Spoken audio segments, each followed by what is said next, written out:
Assalamualaikum warahmatullahi wabarakatuh. Kita lanjutkan materi mata kuliah interaksi manusia dan komputer. Materi hari ini adalah melanjutkan materi yang minggu lalu ya. Saya stop dulu. Oh iya, sebentar. Ya, interaction design ya. Suara saya terdengar ya, sama slide-nya juga nampak ya.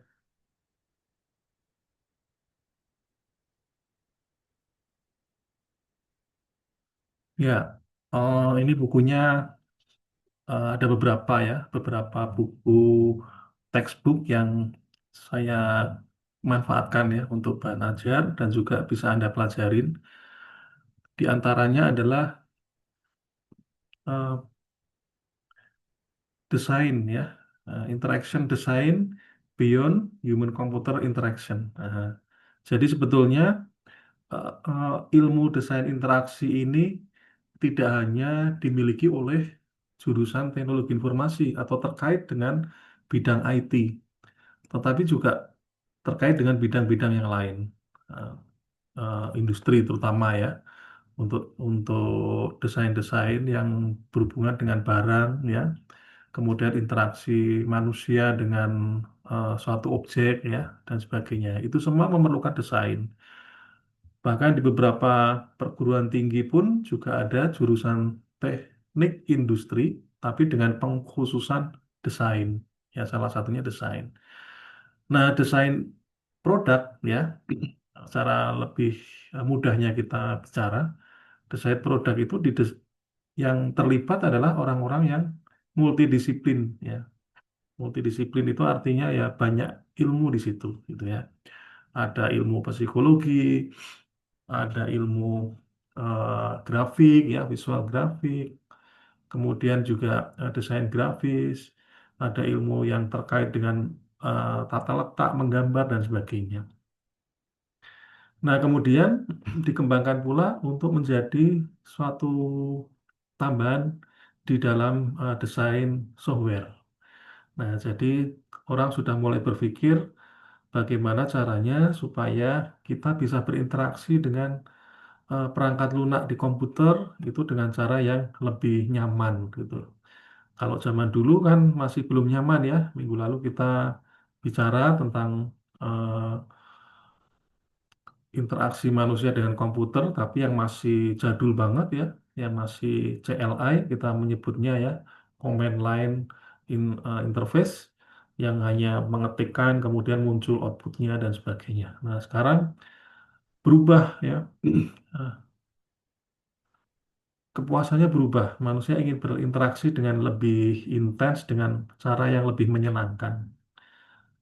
Makanya ada istilah UX-nya ya, tidak hanya UI tapi juga UX. Tidak hanya user eh, interaction tapi juga user experience, pengalaman. Nah, pengalaman itu berarti sesuatu yang di luar hanya sebatas ya tampilan maupun fungsional. Nah, ini dari sudut pandang IT ya, produk interaktif di sekitar kita, di antaranya ya bukan di antaranya, ini semua produk IT ya. Tapi tidak melulu masalah yang terkait dengan software. Ketika Anda punya mobil di rumah, perhatikan Anda handle pintunya. Nah, itu didesain secara khusus ya.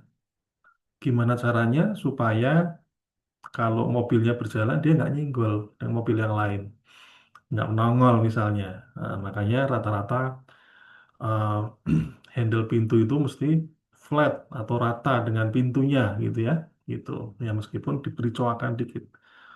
Bahkan ada beberapa yang hanya cukup ditarik begitu ya, nah, model-model seperti HRV dan sebagainya gitu.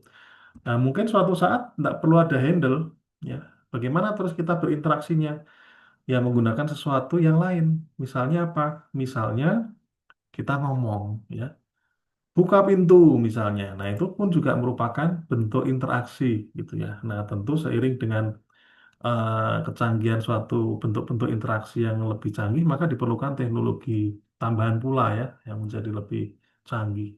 Atau misalnya suatu saat tidak hanya ngomong buka pintu, tapi juga ditambahkan aspek keamanan misalnya ya. Buka pintu sambil wajahnya dihadapkan ke jendela mobilnya ya, yang mau dibuka di bagian pintu yang mau dibuka.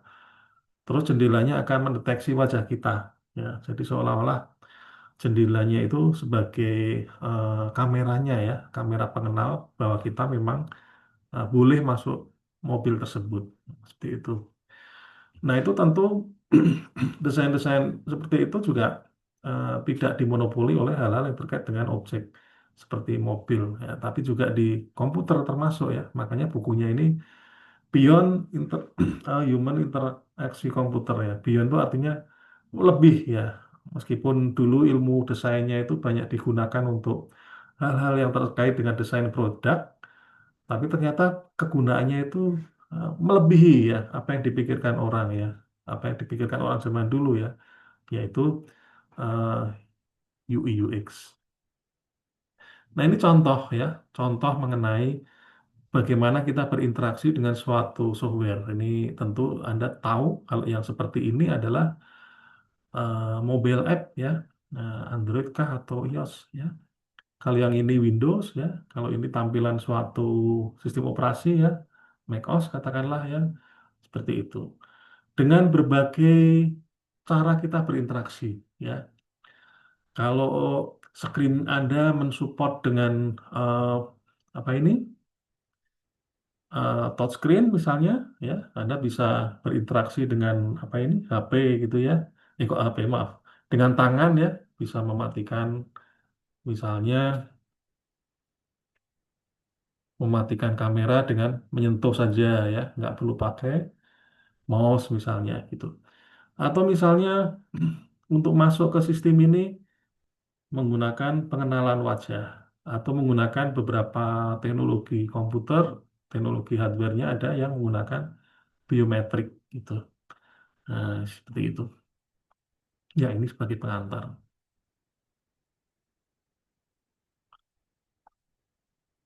Nah, pada 20 tahun yang lalu UX mengalami kesalahan interaksi karena tidak mengikuti prinsip desain interaktif. Nah, ini prinsip desain interaktif. Artinya apa? Artinya prinsip desain interaktif itu sebetulnya sudah ada sejak dulu ya, karena memang banyak dipakai di desain produk. Contohnya adalah tidak adanya pilihan undo ya, back ya, kembali undo gitu ya, seperti itu. Kemudian tampilannya yang rumit ya, nggak nyaman gitu.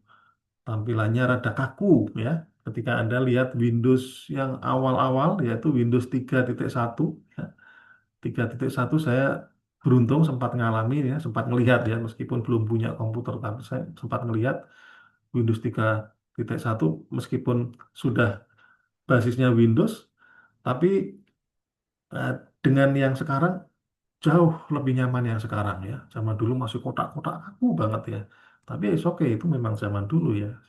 Terbatas dengan hardware maupun dengan pemahaman mengenai para ahli untuk berinteraksi dengan komputer. Sehingga ya memang saat itu tampilannya masih belum begitu menarik. Ya meskipun teknologi-teknologi yang lebih canggih sudah ditemukan, ya, ditemukan itu bukan terus bisa disosialisasikan dan diadopsi oleh pasar, belum tentu ya. Contohnya kemarin apa itu yang bikin bisa menggunakan pena ya untuk gambar CAD-CAM. Mungkin untuk masih berbasis riset masih oke ya. Tapi begitu di massal ya ini bisa dilihat dari dua hal. Yang pertama kebutuhannya, apakah masyarakat sudah siap untuk menerima itu? Yang kedua teknologinya ya, bagaimana kalau ini nggak bisa dilakukan secara massal pembuatannya gitu, maka harganya akan semakin mahal gitu, malah mahal ya, nggak terserap gitu. Nah tentu kita ingat ya, zamannya handphone dulu itu pun juga perlu suatu edukasi pasar atau pembiasaan-pembiasaan ya. Misalnya dulu ketika tahun 90-an mulai maraknya teknologi seluler ya, itu HP eh, tools-nya atau keyboardnya kan cuma 10 aja kan, 0 sampai 9 ya enggak. 0 sampai 9 ditambah crash ya, bintang gitu ya, titik koma dan sebagainya itu pun juga menggunakan kaidah tertentu. Misalnya kalau ingin mengetikkan A, dia huruf satunya di agak lama gitu ya, ngirim SMS dan sebagainya. Kemudian berkembang ke eh, QWERTY ya. Nah, ini dipelopori oleh BlackBerry waktu itu ya, di tahun 2005 QWERTY. Nah, habis itu banyak HP-HP yang murahan ya, yang murah gitu ya, yang terutama yang dari Cina menggunakan QWERTY. Nah, sudah mulai umum gitu ya. Orang senang dengan BlackBerry, yang nggak mampu beli BlackBerry ya beli yang KW alias yang versi murahnya itu ya, yang dari Cina. Dan di Cina ada model QWERTY. Kemudian diadopsi oleh, dimasalkan pula oleh merek-merek yang lain. Baru setelah itu muncullah yang seperti halnya iOS ya, kalau Apple ya. Iya ya, iOS ya, Apple ya.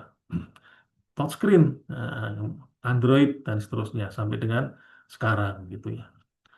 Dan itu memang tahapnya tidak sekaligus tahu-tahu langsung touchscreen gitu ya. Nah itu enggak, pasti ada tahapan-tahapan kita bisa menggunakan suatu teknologi.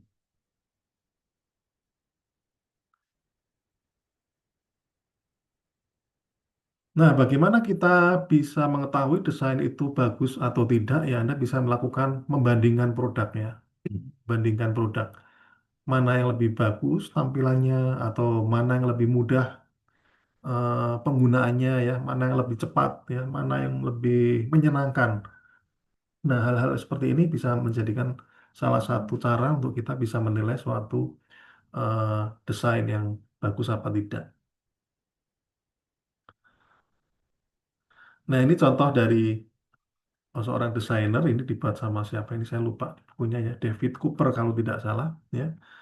Dia membuat suatu eh, alat penerima ya, mesin penerima telepon gitu ya, mesin penerima telepon. Tapi ini alurnya ya, yang dia desain alurnya, bukan bukan terus itu terus diproduksi mau dipakai enggak. Jadi dia buat dengan menggunakan kaidah Marble ya, ada kelereng di sini ya, kelereng. Kalau ada yang telepon kemudian meninggalkan pesan, dia kelerengnya keluar, cetek, ya, turun di sini ya.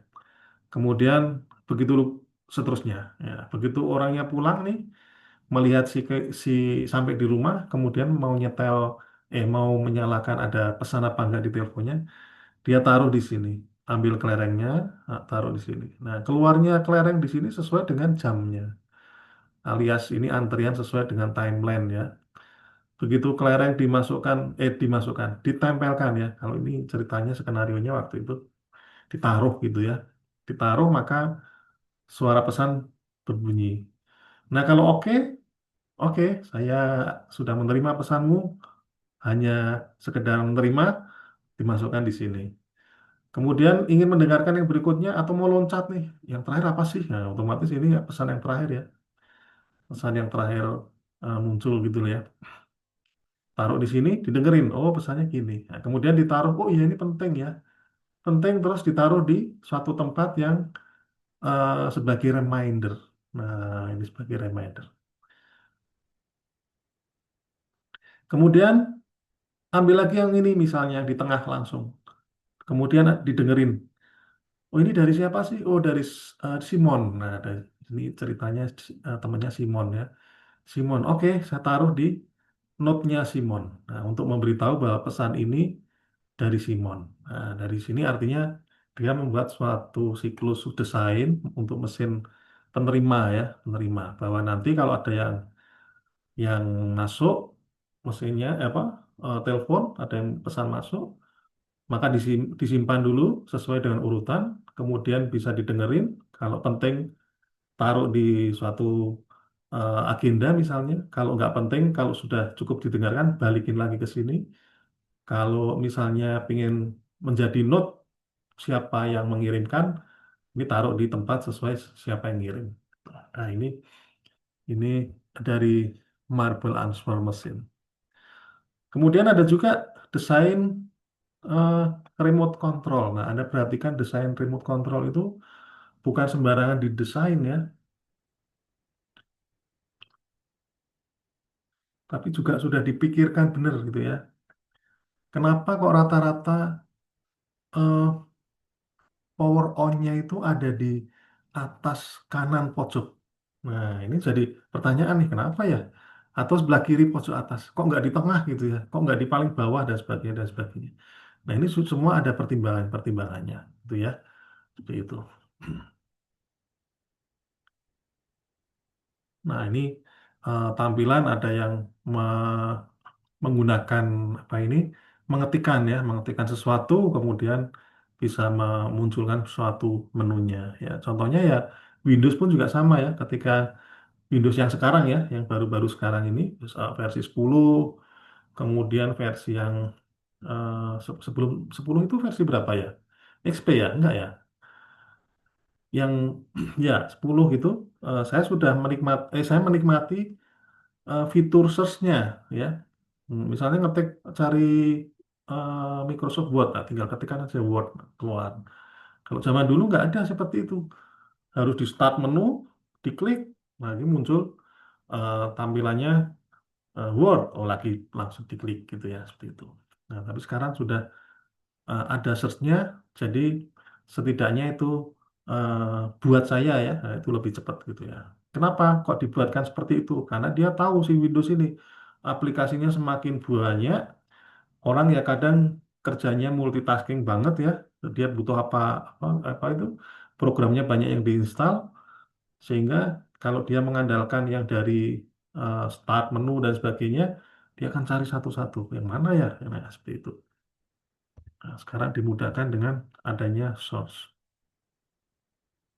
Kemudian algoritma itu sendiri juga berpengaruh. Misalnya saya sering membuka Excel ya dan Word misalnya, oh karena kerjanya banyak di administrasi gitu ya.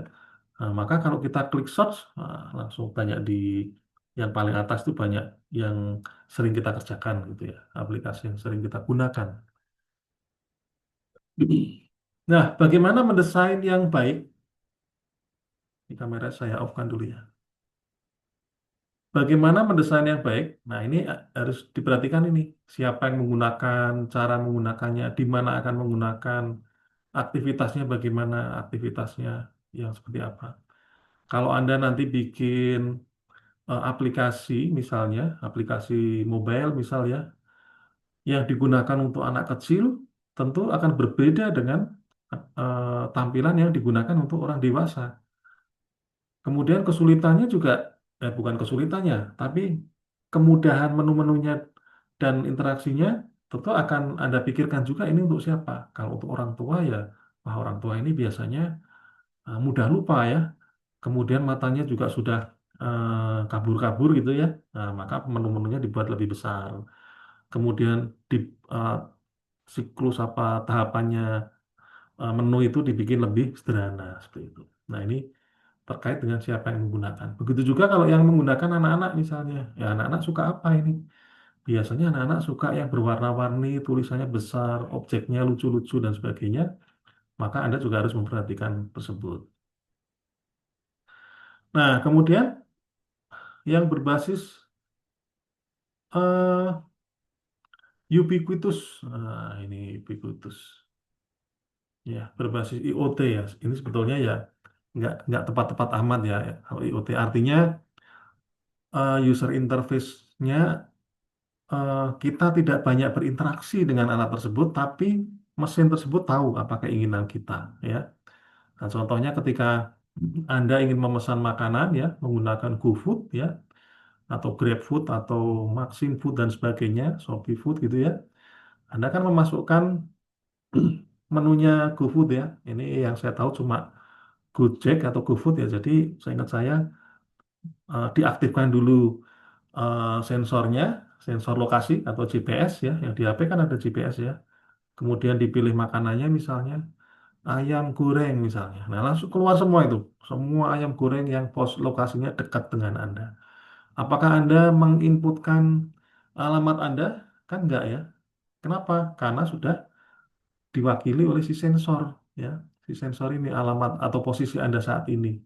Kemudian, apakah Anda menginputkan ayam goreng yang ada di lokasi A, B, C, dan seterusnya? Kan tidak. Kenapa? Karena dia sudah, si Gojeknya sudah punya database terkait dengan restoran ayam goreng yang dekat dengan si lokasi berbasis posisi yang terdekat tadi. Nah, seperti itu. Sehingga itu muncul sendiri, gitu ya. Muncul sendiri, Anda nggak perlu berinteraksi menginputkan. Gitu. Nah, itu termasuk bagaimana kita eh, berinteraksi dengan teknologi tanpa harus banyak melakukan effort, gitu ya.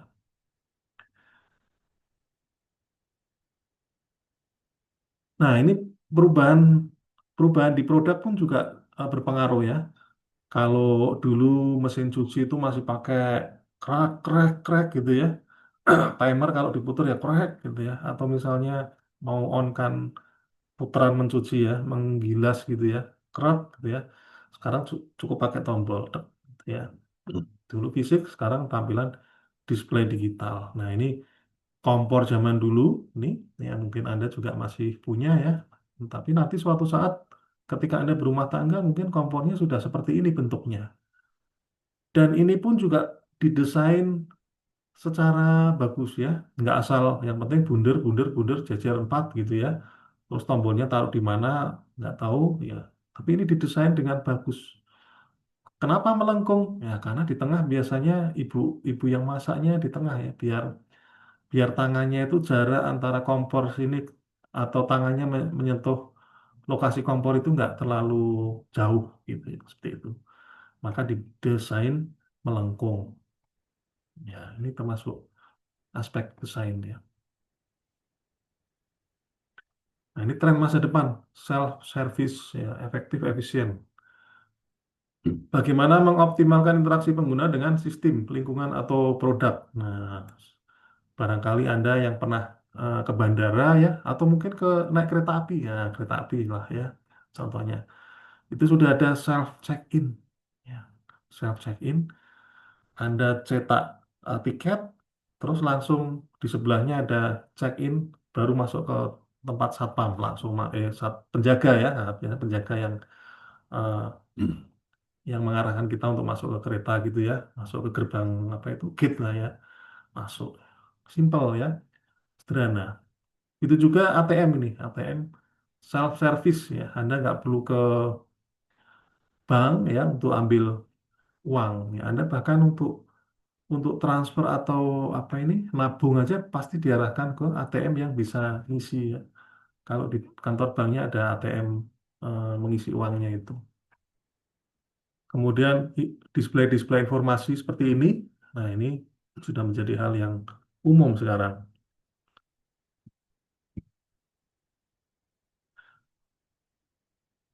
Ya, ini interaction design, perancangan interaksi. Perancang produk interaktif untuk mendukung cara orang berkomunikasi dan berinteraksi dalam kehidupan sehari dan pekerjaan mereka. Membuat interaksi meningkatkan pengalaman pengguna dan menambah cara untuk berinteraksi dengan produk. Kemudian yang ketiga, seni. Nah, seni untuk memfasilitasi interaksi antara manusia dengan produk. Kenapa kok disebut seni? Karena caranya nggak standar ya. Seni itu kan nggak ada yang standar. Sama-sama Anda diminta untuk menggambar mobil, mobil yang digambar Rizky berbeda dengan yang digambar Enrik ya. Mobil yang digambar Nur Nur Adam dengan Aldi beda gitu ya. Nah, meskipun pakai ballpoint yang sama gitu atau pakai pensil yang sama dan mungkin contohnya pun juga sama gitu, tapi berbeda. Nah, itulah seni ya.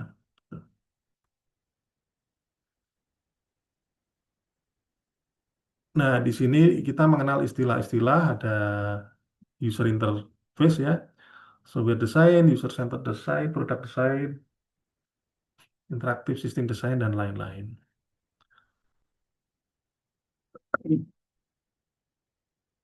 Software design design is not coding and coding is not design.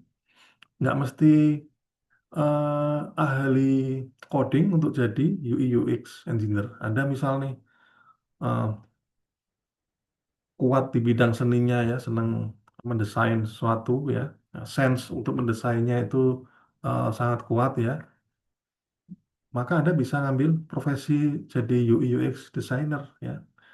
Tapi Anda tetap harus tahu coding juga gitu ya, biar nggak berantem sama si yang benar-benar yang apa ini melakukan suatu coding. Nah, nanti kalau misalnya Anda bikin desain yang aneh-aneh, ternyata teknologi programmingnya nggak mampu, Anda malah marah-marah sama si programmer, kan repot ya. Oh, Anda ini kamu nggak pinter dan sebagainya dan sebagainya. Padahal desainnya sendiri yang memang keterlaluan, misal seperti itu ya. Nah, oleh karena itu, desainer UI UX tetap harus belajar mengenai teknologi-teknologi coding, meskipun dari aspek pendalamannya mungkin tidak terlalu sedalam yang benar-benar in touch di uh, programming. Nah, ini komponen desain interaksi atau interaction design multidisiplin ilmu. Nah, multidisiplin. Anda lihat di sini ada ekonomi, psikologi, ilmu kognitif, ya, ilmu informatika, ya, teknik, ya, computer science, ubiquitous computing. Ini aspek-aspek yang tadi konteks awareness computing ya, biasanya disebut itu, ya. Ada kognitif, grafik desain, ya, terkait dengan desain-desain warna, bentuk objek dan sebagainya. Nah, ini jadi ini ilmu-ilmu yang harus dipelajarin untuk untuk bisa menghasilkan suatu desain yang bagus gitu. Ya kalau Anda nggak mampu sekali jadi psikolog, ya berteman sama psikolog ya, jangan diambil sendiri ini ilmunya. Anda cukuplah di sini komputer science atau informatik engineering ini. Nah, di aspek ini ya, yang lain biar teman Anda yang dari DKV, dari eh, jurusan psikolog ya, yang mereka yang lebih tahu selera anak-anak itu kayak apa, tampilan orang tua itu bagaimana, yang lebih eh, menyenangkan begitu seperti itu. Ya, ini istilah pervasive teknologi ini istilah lain dari ini ubiquitous computing. Nah, kalau ala Amerika nyebutnya context aware computing ya, context aware computing. Aware itu sadar gitu ya. Konteks itu saat ini, berarti teknologi yang memahami konteks saat ini ya. Contohnya tadi ketika Anda eh, mau mesan GoFood ya, teknologi si GoFoodnya itu sadar atau memahami lingkungannya. Nah, lingkungannya diperolehnya dari mana? Oh, dari informasi sensor. Kemudian dihubungkan dengan database di lingkungan tersebut ada ada restoran apa saja misalnya seperti itu ya. Nah, ini tim multidisiplin, ada artis, psikolog dan macam-macam ya. Nah, ilmunya memang banyak. Kemudian yang dilakukan ada research ya, ada insight, kemudian UX vision maunya kayak apa ya, konsepnya bagaimana, desain bagaimana. Nah, nanti kita di pertemuan ke depan juga akan mengarah ke sana juga ya. User experience, aspek interaksi user dengan perusahaan, layanan dan produk. Interaksi user, perasaan orang tentang produk. Nah, di sini yang membedakan dengan UI sebelumnya adalah adanya experience, feel, ya, perasaan orang tentang produk. Perasaannya gimana? Ih, keren nih, saya senang banget mengakses si akadnya Unsada ini, soalnya bentuknya lucu, tulisannya gede-gede, jelas, fungsi-fungsinya, fiturnya nggak banyak, tapi mengakomodasi semua kebutuhan saya sebagai mahasiswa. Misal seperti itu ya, itu feel ya, itu perasaan tentang produk atau experience gitu. Nah, ini yang dikejar sekarang ini, era sekarang ini. UI, UX, tidak sekedar tampilan saja.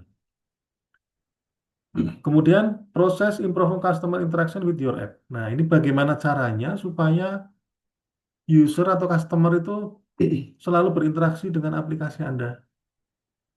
Ya, ini juga dipikirkan. Nah, tentu harus harus menarik ya, harus efisien dan sebagainya. Nah, sekarang itu ada yang dikenal dengan hook ya. Anda pernah dengar nggak hook ya? Hook itu eh,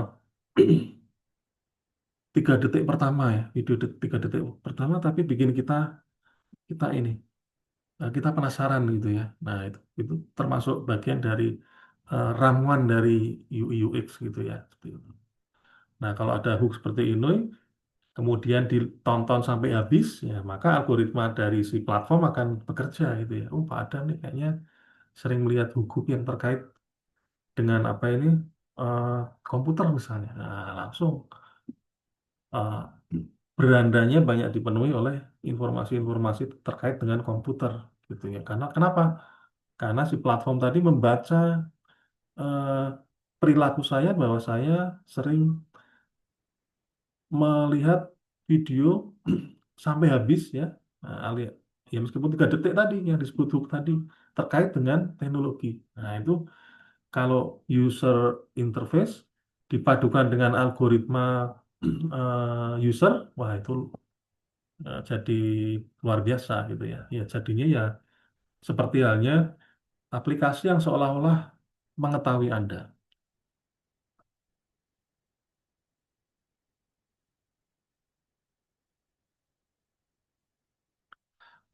Oke, berikutnya, nah ini contoh iPod Nano ya. Dia disebut iPod ya untuk musik ya. Nano, kenapa? Karena kecil gitu. Bentuknya kecil, hampir sedua jempol. Kecil loh ya. Saat itu trennya masih Walkman ya. Walkman, eh, tape Walkman ya. Mungkin Anda sempat pernah dengar atau mungkin pernah punya juga ya. Eh, tape, tapi yang bentuknya sebesar kaset ya, kaset recorder gitu ya. Ya, buatan dari mana itu kalau nggak Aiwa ya Sony ya. Biasanya itu eh, pabrikan yang menemukan Walkman. Nah, si Pak Steve Jobs ini membuat suatu alat untuk mendengarkan musik, tapi dengan kualitas yang bagus dan eh, menyimpan banyak lagu gitu ya. Nah, konon di ceritanya ini kalau Anda lihat di film Steve Jobs, ini diilhami oleh anaknya ya, anaknya yang suka mendengarkan lagu-lagu gitu ya. Kemudian dia sadar dia ingin buat suatu alat yang sejenis, tapi yang lebih kecil bisa dikantongin. Nah, salah satu kesuksesannya adalah desainnya ini, ya. Fisiknya ramping, warnanya menarik, ya. Kemudian fashionable bagi remaja. Nah, fashionable itu remaja nggak malu untuk pakai gitu ya. Nah, zaman dulu tahun 80-an yang masih trennya breakdance ya. Breakdance itu ya tarian yang rada-rada kejang-kejang gitu ya. Nah, breakdance ya namanya juga breakdance. Itu kalau sambil nari sambil bawa tape gitu ya. Itu zaman dulu 80-an. Tentu zaman sekarang udah nggak fashionable ya. Masa Anda mau dengerin musik kemana-mana bawa tape yang gede di jinjing kan nggak mungkin ya. Atau mungkin habis itu adanya Walkman, pakai Walkman. Nah, sekarang juga sudah nggak fashionable lagi gitu. Nah, Pak iPod Nano itu Pak Steve Jobs itu bikin alat iPod Nano fashionable yang menarik ya, taruh di kantong, bisa dijepitin dan sebagainya. Dan tidak melupakan kualitas suara. Suaranya bagus banget ini ya. Suaranya bagus. Serta kapasitas memori yang besar. Jadi dalam satu satu iPod ini beliau ngomong bisa menyimpan 1.000 lagu gitu ya. Nah, ini kemudian software-software tambahnya bisa diakses dari Apple Store.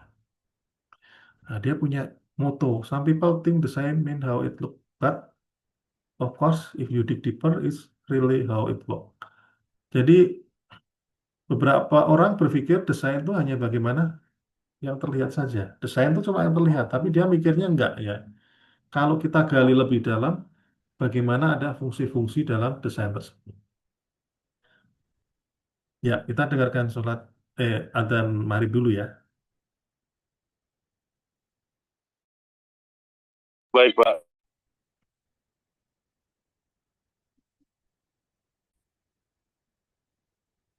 Ya, jadi tampilan aja nggak cukup ya menurut dia ya. Harus eh, berfungsi gitu, harus berfungsi. Kalau nggak berfungsi ya buat apa? Jadi pajangan aja kan gitu ya. Nah, di sini aspek UI UX yaitu eh, berbagai aspek yang harus kita perhatikan. kegunaan, fungsi, estetik, konten, nuansa, daya tarik, dan identitas bila perlu. Ya, identitas. Sehingga bisa tahu ini aplikasi ini dibuat untuk keperluan apa. Oh, misalnya aplikasi wayang misalnya, mengenal wayang gitu ya. Nah, tentu identitas budayanya sangat kental gitu ya. Kemudian bagaimana kita memahami pengguna, user. Nah, di samping research ya, nanti ada topik bahasan mengenai kita harus research ya. Maka kita bisa memahami pengguna atau melihat pengguna secara umum ya, kebiasaan ya. Kebiasaannya kan ya, kalau zaman sekarang itu, kalau mobil app ya touchscreen gitu ya, touch screen-nya yang di touch gitu ya, bukan bukan panel keyboardnya ya, keypadnya. Kenapa? Karena rata-rata sekarang HP juga sudah nggak ada yang pakai keypad yang karet itu ya. Semua langsung ini layar semua itu. Cara kerja geser tekan ya, baik di tekan yang tombolnya maupun yang di screen-screennya itu. Kemudian usia, nah ini harus dibedakan usia tua, muda, dewasa. Kemudian untuk penggunaannya untuk apa dan sebagainya. Budaya, jam tulisan, cara membaca, format ya. Nah ini kalau aplikasi basisnya untuk orang Indonesia dengan orang Jepang ya tentu berbeda ya, karena hurufnya berbeda. Kalau untuk orang Arab ya berbeda karena Arab membacanya itu dari eh, mana kanan ke kiri ya. Kalau kita kan dari kiri ke kanan gitu ya, seperti itu. Kemudian teori psikologi atau teori desain ya, warna dan sebagainya ya, itu juga diperlukan. Nah, maka nggak ada salahnya kalau misalnya Anda memang ingin mendalami ya, menjadi suatu profesi ya, UI UX, maka Anda juga nggak ada salahnya belajar terkait dengan hal-hal desain untuk ilmu-ilmu desain. Bikin fontnya itu bagaimana, warna itu apa saja ya. Karena warna itu ada, kalau di ilmu desain ada auranya gitu ya. Oh merah auranya berani, putih eh, slow misalnya, hijau adem misalnya gitu ya. Kalau biru ini yang terkesan techy atau teknologi misal gitu ya. Jadi punya aura-aura gitu. Kemudian aksesibilitas dan inklusivitas. Sejauh mana produk interaktif ya diakses sebanyak mungkin orang termasuk yang disabilitas. Jadi jangan dilupakan orang yang punya keterbatasan fisik ya. Gitu. Mereka juga berhak untuk mengakses aplikasi yang Anda buat begitu. Bahkan sekarang kalau Anda mengakses aplikasi yang pakai Android ya yang ada inputannya, hampir rata-rata sudah ada eh, speak to text-nya ya atau voice recognition-nya gitu. Anda buka aja Gemini, install Gemini di HP Anda, ada logo ininya. Apa itu? Logo mic-nya ya, seperti itu.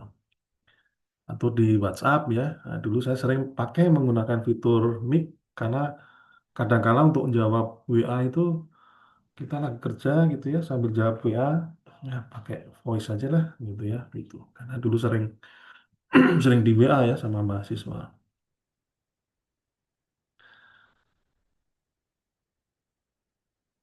Nah, ini meningkatkan aksesibilitas. Desain teknologinya inklusif. Inklusif itu artinya bisa diterima oleh semua pihak, semua orang ya.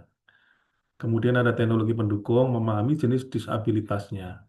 Kalau tunanetra ya berarti aplikasinya ya harus sesuai dengan mereka gitu ya. Kalau nggak punya tangan atau kaki gitu ya, maka harus Anda pikirkan ini gimana supaya dia bisa mengakses tanpa tangan misal gitu. Atau stroke ya. Nah, stroke kan nggak bisa apa-apa. Oh, misalnya pakai ini wajah gerakan atau kedipan mata misal gitu ya, seperti itu. Nah, ini contoh penampakan aplikasi Gemini ya, ada eh, logo mic-nya ini. Nanti kalau Anda tanya Gemini pakai bahasa Indonesia ya dia akan jawab ya. Kemudian ini ada virtual keyboard ya, virtual keyboard yang bisa dipakai misalnya keyboard kita rusak gitu ya, pakai virtual keyboard. Nah, ini asistif teknologi ini teknologi-teknologi pendukung ya. Contohnya audiobooks, Anda masukkan file PDF, kemudian kemudian apa? Dia bisa membaca ya, bisa membaca sendiri.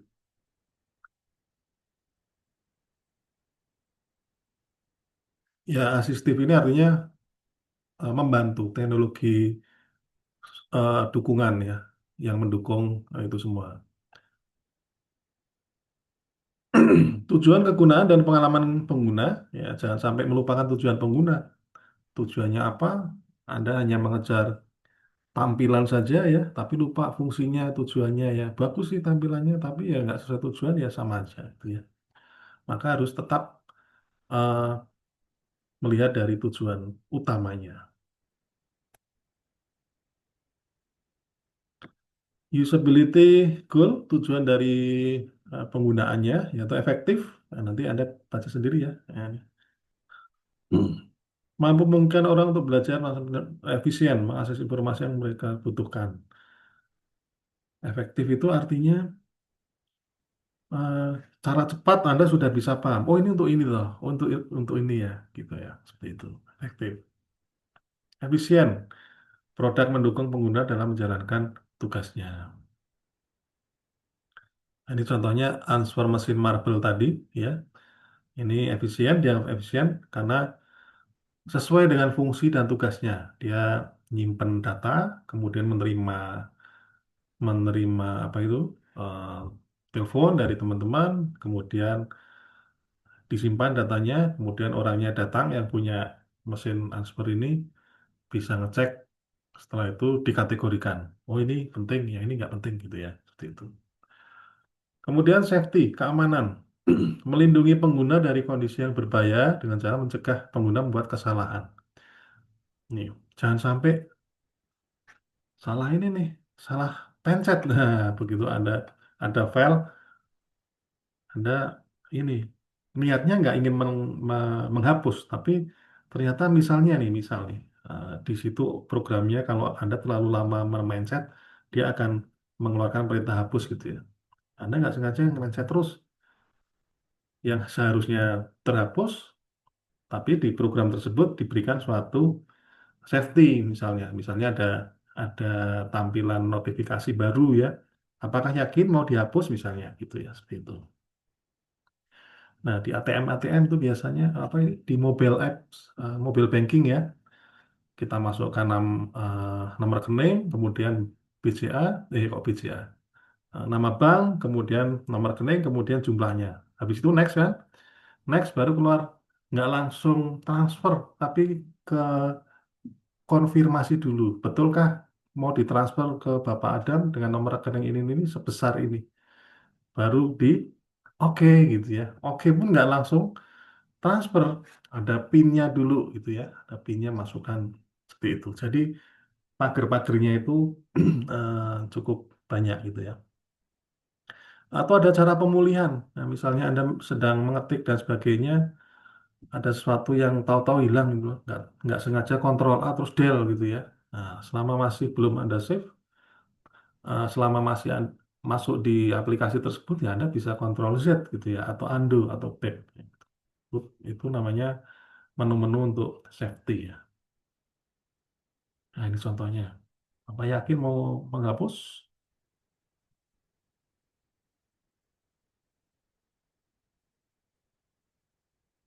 Kemudian utility mengacu kepada sejauh mana produk menyediakan fungsionalitasnya yang tepat ya. Utility kan artinya eh, berguna ya, berarti fungsionalnya ya.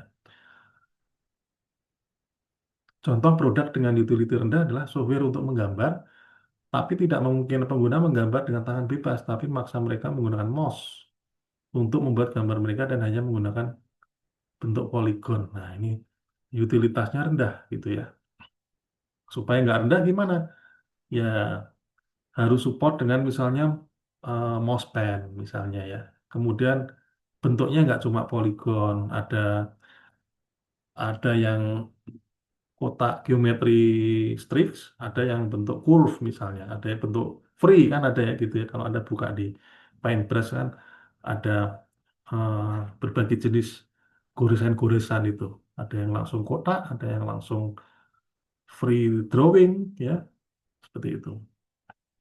Kemudian learn ability, ya ini learn ability itu mudah dipakai, ya, mudah dipelajarin, ya. Jangan sampai sudah diajari lupa, tadi buka apa ya untuk ini menu itu, atau misalnya bagian mana sih menu-menu yang harus dipencet misalnya gitu ya.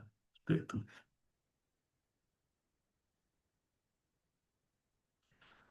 Orang tidak suka menghabiskan waktu lama untuk mempelajari cara menggunakan suatu sistem. Mereka ingin segera memulai dan bisa menjalankan sistem tersebut. Ya. Nah, contohnya ini Google. Ya, ini selalu dijadikan contoh dalam user interface. Secara tampilan sangat sederhana, sangat-sangat sederhana. Nah, dulu belum ada ini, zaman dulu jadul, masih berupa searching aja. Kemudian ada ditambahin feeling lucky gitu ya, dan seterusnya. Ini orang yang baru belajar komputer ingin mencari sesuatu lewat Google, ya udah tahu pasti caranya. Ya, masukkan aja apa yang kamu cari terus search misal gitu ya. Nah, besok disuruh ada mencari lagi disuruh pakai Google pasti sudah bisa gitu. Kemudian memorability, mudah diingat ya. Nah, ini saya ingat dulu ada HP yang banyak orang mengatakan terutama orang-orang yang sudah sepuh ya, orang tua, HP Nokia ya. Nokia itu sangat disukai karena memorability, mudah diingat gitu ya. Orang tua kita yang sudah mulai tua gitu, mulai tua yang sepuh gitu, kasih HP-nya HP Nokia. Oh, cepet ini. Oh, habis ini ya pasti ya. Oh, caranya begini toh kalau mau ngirim SMS gitu ya, seperti itu. Jadi mudah diingat dan fungsionalnya tidak banyak tahapan-tahapannya. Kemudian tujuan yang lain adalah user experience, user experience ya, user experience goal. Tujuan targetnya adalah user experience. Nyaman, menyenangkan ya, engaging itu saya selalu tergantung nih atau suka dengan aplikasi tersebut ya, engaging. Jadi ada kedekatan atau karena kemudahan dan kenyamanan, menyenangkan ya, eh, kemudian meningkatkan sociability, surprise dan sebagainya. Ini yang aspek-aspek yang diinginkan ini yang jadi UX goal-nya. Yang nggak diinginkan ya boring, ya bosen apaan nih menunya bosenin gitu ya misalnya. Atau frustrating, wah susah banget. Mana sih bagian yang buat ngeprint? Saya mau ngeprint cepet nih gitu misalnya. Anda buka Word, pilih di file kok nggak ada, pilih di ini kok nggak ada. Oh ternyata di bagian yang paling belakang misalnya, bagian eh, editing misalnya ada menu baru namanya editing gitu. Padahal kita sudah terbiasa kalau mau ngeprint makalah itu ada di file, terus di new, save, save as, print dan seterusnya gitu ya. Ternyata ada aplikasi word processing bikin menu baru nih khusus edit terus bawahnya ada print. Nah, tentu bikin kita frustrasi ya. Making feel guilty merasa bersalah. Aduh tadi sudah ngedelete nih, nggak diingetin sama programnya misal gitu ya. Atau annoying, apaan nih annoying gitu ya. Gimmick, Oke. Aspek emosi, bagaimana menghindari kebosanan dan frustasi. Kemudian prinsip-prinsip desain, ada panduan bagi desain, visibility, feedback, constraint, consent. Nah, apa ini? Kita bahas secara cepat. Visibility, ya menunya harus jelas gitu ya, nampak jelas. Kalau Google ya fokusnya ada di searching sini. Nah, ini tulisan ya, meskipun mereka mungkin punya filosofi tersendiri, kenapa kok ini warna biru, yang ini kok kuning, kenapa kok ditulis disebut Google dan sebagainya itu ya itu urusan mereka ya. Tapi yang jelas di sini kita tahu kalau searching ngisinya di sini, nah gitu ya. Atau kontras, nah boleh saja ini suatu saat mungkin Google pas garisnya ini ada kotak khusus gitu ya, nah, kontras. Atau indikator, ya indikator sampai mana misalnya. Anda menginstal program itu kan ada indikatornya. saya berapa persen, dan seterusnya. Nah, ini indikator. Dari gambar ini mana yang aspek visibilitanya yang baik, ya? Kira-kira yang mana? Mungkin Anda bisa komentari nanti ya. Oh, kalau saya sih yang nggak baik yang ini. Karena bingung. Saya mau cuci tangan, ini modelnya apa ini? Model sensor atau model harus ada ditekan gitu ya? Atau gimana? Nah, ada informasinya. Tuh. Ini mungkin terlalu kecil-kecil ya, kecil-kecil. Anda perhatikan ini dashboard-dashboard ini. Kalau Anda ada mobil di rumah, iseng-iseng Anda perhatikan dashboard-dashboardnya. Tuh. Kemudian umpan balik feedback. Nah, ini feedback. Kalau save ya untuk simpan file kalau belum pernah nge-save ya ada umpan baliknya mau di-save di mana gitu ya. Umpan balik. Kemudian constraint batasan ya. Contohnya menonaktifkan menu tertentu dengan membuatnya menjadi abu-abu sehingga membatasi penggunanya untuk tindakan diizinkan termasuk constraint. Mencegah pengguna dari memilih opsi yang salah ya. Nah, ini contohnya ini desain fisik. Ini kalau Anda belajar monosukuri, ada aspek yang namanya Pokayuka ya. Ini termasuk constraint batasan. Kalau Anda masukkan PS2 ini, PS2 ini port untuk keyboard dan mouse zaman dulu ya.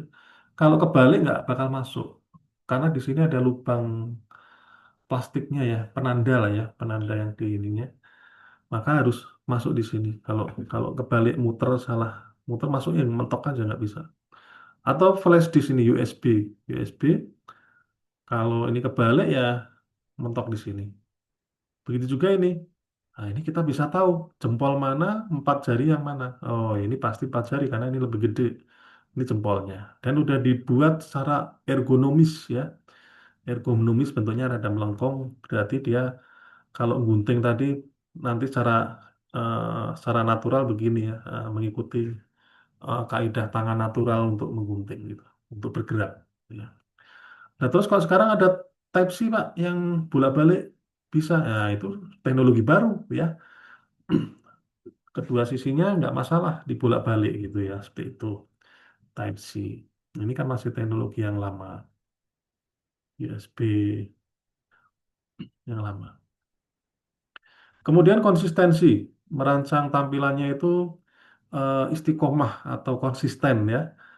Kalau tulisannya pakai Arial ya harus pakai Arial semua gitu ya. Jangan sampai ini Arial, ini Times New Roman, ini Calibri, kemudian ini Italic, yang ini fontnya apa apa ini Cambria dan sebagainya seperti itu.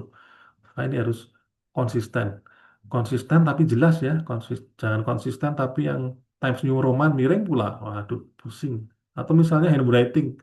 Konsisten tapi handwriting. Waduh, pusing gitu ya. Input sama klik mouse juga. Kalau klik kiri ya untuk ak- mengaktifkan sesuatu, eh, klik kanan ya untuk menampilkan sesuatu yang lebih kompleks ya. Kalau klik kiri biasanya untuk eksekusi aja, yang kanan untuk ada menu-menu tambahan. Kemudian warna, tata letak, bahasa, font, dan lain-lain. Konsisten. Nah, ini contoh konsisten logo ya. Logo Mercy ya harus seperti ini, ditaruhnya di tengah atau di atas. Kalau mobil yang biasa, mungkin Mercy biasa taruh di tengah. Yang Mercy spesialis ya, Mercy misalnya S-Class atau C-Class atau E-Class taruh di sini. Gitu ya. Tapi kalau yang Mercy-nya biasa, Mercedes biasa taruh di tengah gitu ya. Gitu. Lupa kenapa kok yang spesial ditaruh di atas kap? Ya mungkin, ini mungkin ya. Perkiraan saya mungkin karena mobilnya spesial, jarang banget yang mau deketin gitu ya. Nanti diulik-ulik, di senggol-senggol patah misalnya. Biasanya dia akan ditempatkan di tempat yang parkiran khusus gitu ya. Kemudian kemampuan pengguna, ini juga harus diperhatikan, affordance. atribut suatu objek memungkinkan orang untuk mengetahui cara penggunaannya. Nah, contohnya mouse, kemudian button scroll bar ya, kemudian penggunaan mousepadnya di laptop ya, mousepad gitu ya. eh Slider ya, sekarang kan modelnya ada yang radio button, ada yang apa ini? Selain radio button apa? Radio button kan yang bunder-bunder ya. Yang kotak itu loh namanya apa ya? Saya lupa. Kalau radio button harus satu saja milih. Kalau yang satunya lagi yang kotak-kotak, oh Checkbox checklist kan, ya. checkbox. Hah? Checkbox mungkin. Ya checkbox, kok checklist ya. Checkbox ya. Nah, dicek cek cek gitu ya. Nah itu boleh boleh lebih dari satu. Nah, maka Anda juga harus memikirkan hal itu. Oh ini checkbox behaviornya bisa memilih lebih dari satu. Berarti nanti yang Anda isikan inputannya di visual programmingnya ya lebih dari satu gitu ya. Jangan sampai ada isian jenis kelamin Anda pakainya checkbox ya. Laki, perempuan, lainnya misalnya gitu ya. Nah, kemarin tuh ada tuh eh, bikin aplikasi web laki, perempuan lainnya. Nah, di Indonesia kan taunya cuma laki perempuan gitu ya.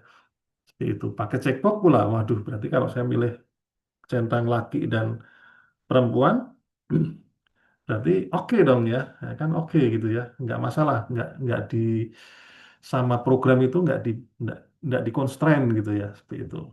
Nah, maka harus diperhatikan dengan sifat sifat menu juga ini Anda sebagai programmernya. Nah, ini yang sekarang ini persepsi ya, bentuk virtual, touchscreen ya, disentuh, geser, screenshot gini ya.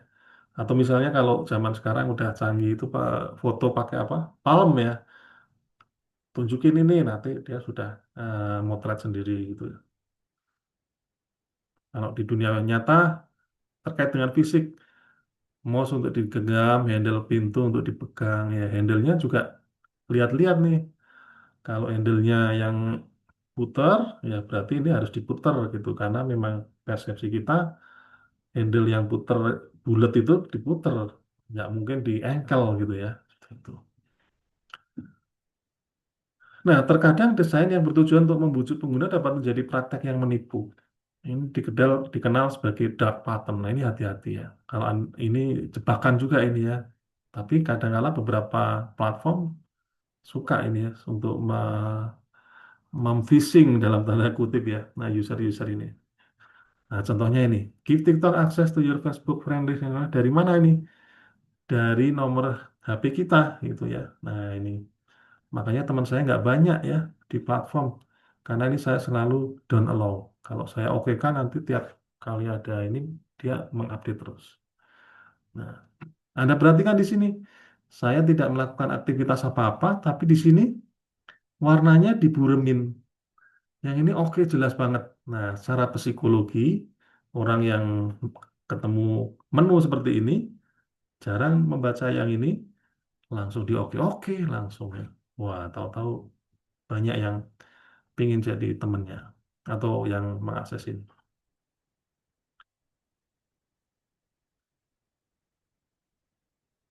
Nah, ini juga eh dark pattern juga ya. Uncheck the email you don't want to receive. Nah, uncheck. Ya udah, Anda uncheck. Tapi ternyata di sini ada harus diisi misalnya ya, gitu. Atau ini disuruh unsubscribe, tapi di sini pilihannya nggak ada yang unsubscribe ya. Tuh. Hanya cuma I'm no longer interest, I never sign up, email not relevant dan sebagainya. Ini tidak menunjukkan bahwa ketika saya unsubscribe terus besoknya nggak akan dikirimi lagi gitu ya. Padahal kita pengennya kalau sudah unsubscribe ya udah nggak pengen dikirimi email lagi. Tapi ini tidak menunjukkan itu. Oke, terima kasih. Nah, ini bukunya, ini nanti saya sisipkan juga di Google Drive materi ya. Gitu. Baik, saya kira dari saya itu dulu. Ada pertanyaan mungkin? Saya print screen dulu ya buat absen. Satu, dua, nggak ada yang on cam nih. Yang dari Jepang nih nggak on cam ini. Yang dari Jepang nih. Apalagi di tempat kerja nih yang dari Jepang. Anda tahu nggak di sini ada yang dari Jepang ini? Abian sama Altov ya. Di mana Altov di sana sudah di tempat kosnya apa masih di tempat kerja? Eh, sudah pulang Pak tadi sekitar kalau di sini sekitar jam 7.30 tadi pulang. Oh, jam 7.30 pulang ya. Untuk ibadah Iya, sana nggak ada masalah ya.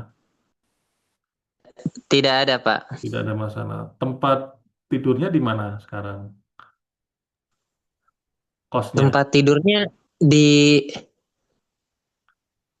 Di, apato gitu oh, Pak. di apartemen. Sekamar sama Abian. Mm-mm. Serumah cuman beda kamar. Oh, beda kamar ya, biar nggak berantem ya. Ya, nggak apa-apa. Ya, ya oke semangat ya. Nah, yang lain mungkin bisa eh, dapat kesempatan di yang akan datang. Baik, saya akan print screen. Satu, dua,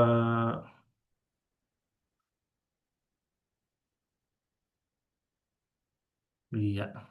Terima kasih atas perhatiannya. Assalamualaikum warahmatullahi wabarakatuh. Waalaikumsalam. Terima kasih banyak, Waalaikumsalam. Pak. Terima Iya, kasih, Pak. Terima kasih Pak. sama-sama.